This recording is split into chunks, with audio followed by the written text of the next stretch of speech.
What was challenging about that match, and overall, how would you evaluate your performance today? Well, it's always a big challenge returning the serve of Isner. He's got one of the biggest serves of all time. He's one of the tallest guys ever to play tennis. So obviously, with that height, serve is a huge weapon and huge advantage. I managed to find kind of read his serve and find a good position on the return end of the first set and also beginning of the second. I won 5 games in a row, and that was the key. Obviously, having a break each set, and then I kind of held my serve. But I thought it was one of the best serving matches I had lately.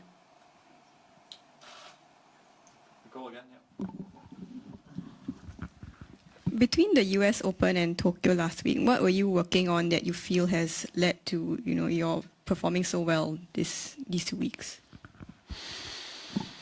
Well, there's always some fundamental things to work on in the game that keeps on, I guess, repeating. I mean, it's necessary to train in order to feel well, to feel confident, to feel that you are striking the ball nicely, and nothing in particular. Actually, the main priority was for me to be healthy and try to go through rehabilitation process of the shoulder in the best possible way, because I didn't know whether I'm going to be able to play Asia or not. And I'm just happy that my shoulder has been holding on and not causing me any pain. Like you have a crazy good efficiency returning John since, I don't know, past matches against him. How do you prepare? Do you watch again the matches you play against him? Have you discovered patterns in his serve? Or? Yes, of course I do my homework, and I talk with my coaches and understand what his pattern is. I mean, what his favorite angles or serves are, if there are some, because he can hit any serve in any angle with any pace or any rotation. Today I kind of expected him to go more for the second serves, which was the case, but I didn't expect him to not make a single double fault and really hit every second serve over 200. I mean, that was really impressive.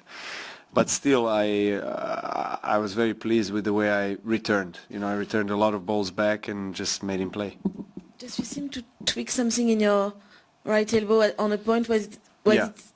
Yeah, I did feel a little bit of a pain there when I overstretched, but I play doubles now and seems to be fine.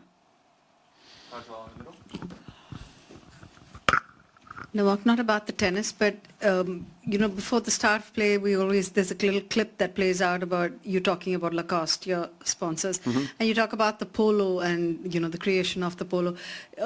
Do you have any input into the design or into color or whatever each season, and I'm just wondering how that works? Well, I do have an input on the match wear that I have, and I'm really glad that Lacoste team designers is willing to allow me to be part of that process. It's important for me, to, I guess, feel comfortable but also look nice on the court.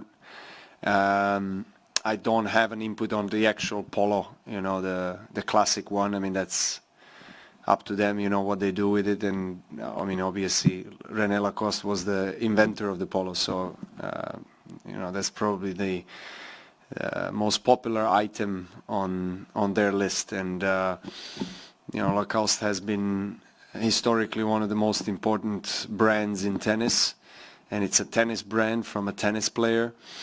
So I'm just honored to be part of the family. Stuart in the front.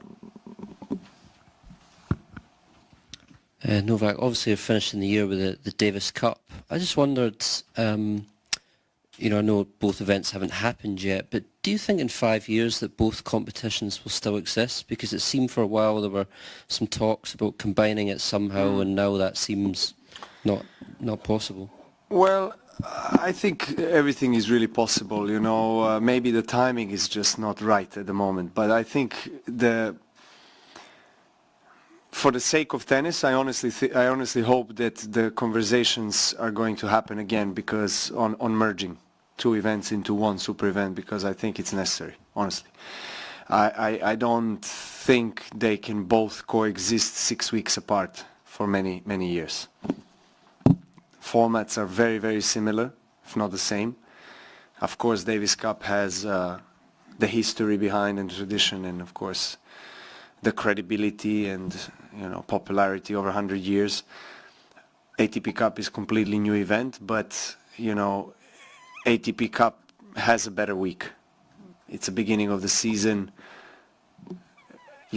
few weeks before Australian Open starts. Most of the players are already on the Australian soil, so most of the top players are actually going to play there. With Davis Cup, Roger is not playing, and some other guys, so how that's going to turn out, I don't know. I'm going to play it this year. Whether that's going to be the tradition, so to say, every year, I don't know. But the week is really tough. I mean, especially for top guys playing all season, and then playing in London, and then literally the next day you have to take a flight and potentially play the next day on different conditions and everything. So yeah, I mean, look, I think the format change was something that was necessary for Davis Cup. Yes, there are some things that you kind of had to sacrifice, unfortunately, playing at home, home ties and everything. It's probably one of the things that we players like the most with Davis Cup, because we get to play at home, and that isn't the case anymore. So I'm also not a big fan of that decision. There were some talks that the group stages might be played in maybe 3 different, 4 different, 5 different locations throughout Europe, and then everybody comes in for quarters, semis and finals in Madrid. But that hasn't been the case, and they all decided to play in one place. I think the event, in terms of, I guess, from the marketing standpoint, is going to be successful. I think both actually events are going to be really good. It's gonna be interesting to see how it all turns out. I mean, we have to remember that they're only six weeks apart. I mean, to have 2 huge competitive, team events in our sport so close to each other. I don't think that's in long term sustainable. That probably needs to change. The final 2, Bender, then Carol. Novak, we understand why you play Tokyo this year, but your fans in Beijing also miss you a lot. It's a tournament you never lost a match after all. So my question is, are you going to play in Tokyo next year again, or you back to play China Open? Well, I miss my fans in Beijing as well, because they're amazing, as well as the guys here. Chinese fans are truly special. I had a lot of fun as well in Japan this year for the first time. I had a successful week and lots of support there. I'm going to try to play Olympic Games in Tokyo.